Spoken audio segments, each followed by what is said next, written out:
एक बात मैं कथाओं में कई बार कह चुका हूँ, फिर भी कह दूँ कि कैलाश ही भगवान शंकर को क्यों पसंद आया। कई बार कहा है, एक बार और सुन लीजिए। कैलाश में 3 विशेषताएं हैं, चार। एक, कैलाश में ऊंचाई है। तो जिसके पास आंतरिक ऊंचाई है, मकान की ऊंचाई नहीं, देह की ऊंचाई नहीं, कुर्सी की ऊंचाई नहीं, आंतरिक ऊंचाई, वैचारिक ऊंचाई जिसके पास है, जो विचारों से ऊंचा है, वो कैलाश है। अच्छा, दूसरी विशेषता कैलाश की क्या होती है कि ऊंचाई होने के बाद भी जिसमें शीतलता बनी रहे। हमारा आपका क्या हाल है कि जरा सी कोई ऊंचाई भगवान देते हैं, कोई भी ऊंचाई, पैसे की ऊंचाई, रूप की ऊंचाई, पद की ऊंचाई, तो हम तुरंत हाथ हो जाते हैं, तुरंत ही हम गर्म हो जाते हैं, अपनी ठंडक खो देते हैं, हम दूसरों को तपाना शुरू कर देते हैं। तो ऊंचाई होने के बाद भी जिसकी ठंडक बरकरार रहे और उनको शीतल करे, आप शीतल होए, वो कैलाश है। नंबर 3, ऊंचाई मिलने के बाद भी जिसकी धवलता बनी रहे। कैलाश को देखो आप, बिल्कुल धवल पर्वत है, सफ़ेद पर्वत है, एक भी दाग नहीं उसमें।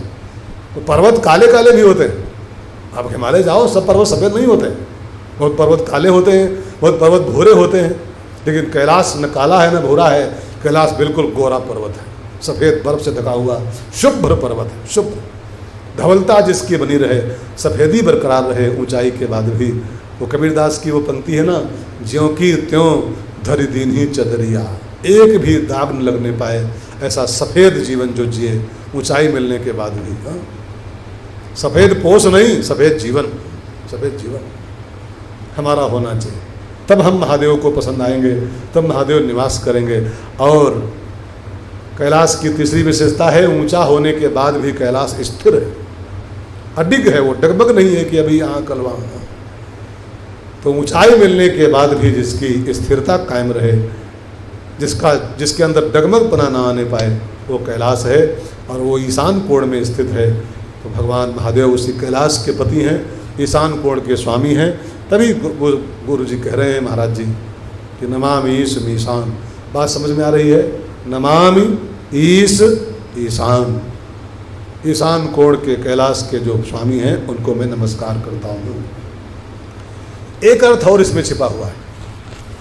अब ये सब बातें रामकथा में नहीं हो पाती हैं जी, ये सब बातें निकालने के लिए बहुत मगज मारना पड़ता है, बहुत घूमना पड़ता है गलियों में ये सब शास्त्रों की, तब जाके ये सब अर्थ निकलते हैं।